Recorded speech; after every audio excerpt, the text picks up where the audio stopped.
telling you. Just a random video. I have nothing else to do. So, I mean, like, I went to this car auction. It's right here in my area. It's right here on E Street next to Eco Thrift Store. I guess it happens every Saturday at 11. I went to one of those just for fun. I just wanted to see how they work. How do they work? Like, it appears to me that, like, it's like they bid up, or no, they bid down, like for a car, let's say that they have a car, and they start the bid at $5,000 or something, and then nobody says anything, they go down to like 4, and then they'll go to, say, 3,500, and if still nobody says anything, or wants to buy the car, they'll go to, say, like 3,000, but they only go down to a certain point, and then they stop the auction on that car. I mean, and they don't sell it. I mean, and nobody buys it. I mean, apparently, so apparently they don't sell the car. I mean, they don't sell it at all. But of course, we had a few cars that sold for like $1,000, but it's particularly these old cars. Like, for an example, they had a 2003. I think Nissan Altima, but it kind of looked beat up. I mean, a little bit beat up, but it looked like it ran and drove fine. I mean, because I actually tested it, or I actually checked it out for fun. I went in there for fun, so. And then there's this Buick Rendezvous. It was crashed, or it looked all beat up on the side, and I think that car sold for like $900 or something, I mean, but it was a running car, apparently. I mean, it was a running car. All of those cars that sold for like $900, they were running cars. I know there was another car that I actually liked. It was a 2010 Buick LaCrosse or something. I actually liked the way the car looked, and that car sold for $2,000. I mean, but it didn't seem like a lot of people bought cars there. I mean, the auctions, like, they had this Civic. It was a 2016 Civic. It was a 2-door, though. I mean, it was a 2-door. And they started the bid at $8,000 or something. And then they went down to like $6,750, but nobody bought the car, and so that car remains unsold. I don't know, like, how they do it. I don't know how they do these auctions. But to me, the way it looks like, to me, like, they'll probably make attempts to sell that same car that didn't sell in the auction, or didn't sell for the price they wanted it at. I'm assuming that. Well, because, it makes kind of sense for that. It makes kind of sense, because then you're going to get one group of people, but it could happen to be that group of people that don't want a Civic. But then there's going to be another group next week that comes in that's going to be all looking for a Civic or something. So that's kind of smart of them, not to literally give away some of those cars, I'm guessing on that. I mean, I'm guessing on how they do it. And then they charge like a fee. Like a auction fee of $250 on top of the price that we're willing to pay for a car. But the thing about those, well, they give us an hour. Well, I mean, they open their doors at 10, like, so we can inspect the cars or check them out. But the thing about all this is that we can't test drive them. We can only start the cars.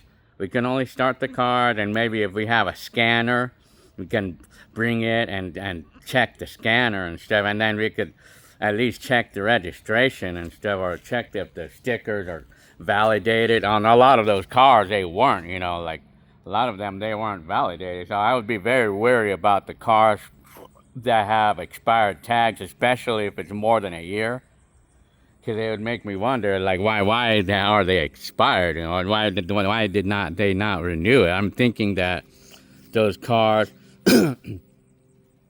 I'm kind of thinking that they probably didn't renew it because something's wrong with the smogging, and you know, the bitch that the state is with smogging a car, you know. I mean, I would not want to have issues with, because I had a lot of bad experiences with that, you know, smogging a car. I mean, when it comes to smogging, it's one of those things that I just don't want to hear about, man, because I've had a lot of bad experiences with smog, you know, like smogging the stupid things, because like they bitch, the state really bitches about everything, you know, like shit, you know, like, and then we don't want to, and then we just don't want to have a car. I mean, shit, that's the thing, you know, they don't really tell us.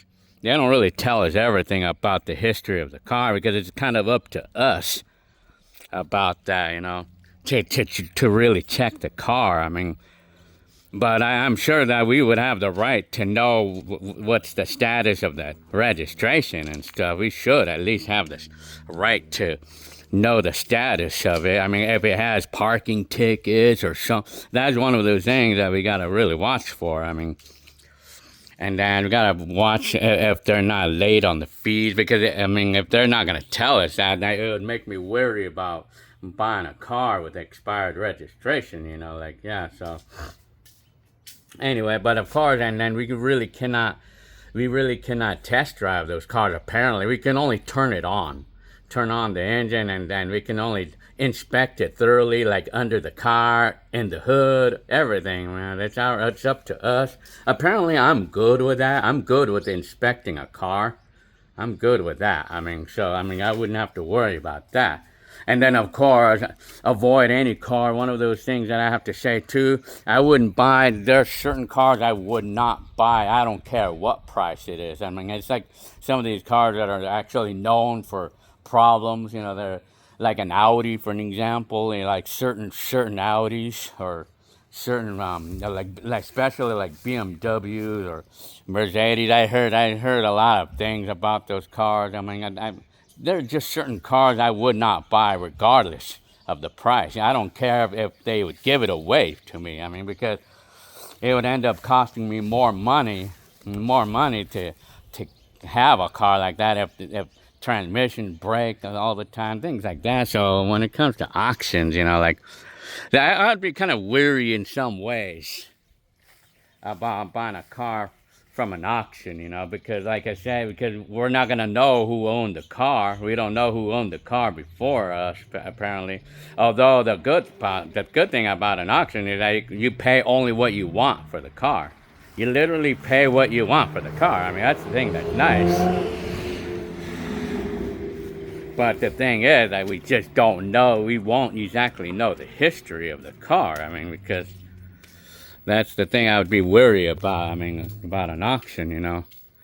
How many of you had bought cars from an auction, and how many percent of you had a car that came out really good in an auction, you know, like, how many of you bought a car in an auction and you had a good experience with the car? But, I mean, well, you know what, I know one thing I could tell you. Man, I had bought a bunch of cars in my life from a private party, and apparently they bought it in an auction, and this Edge is one of those cars. So, yeah, I mean, well, from my experience, you know, they came out good. I mean, most of them come out fine, you know, but a lot of them sometimes might be a salvage. But, I mean, that's another thing. You gotta watch out for that kind of stuff, too. I mean, auction cars, you know, it's like, all in all, I mean, I think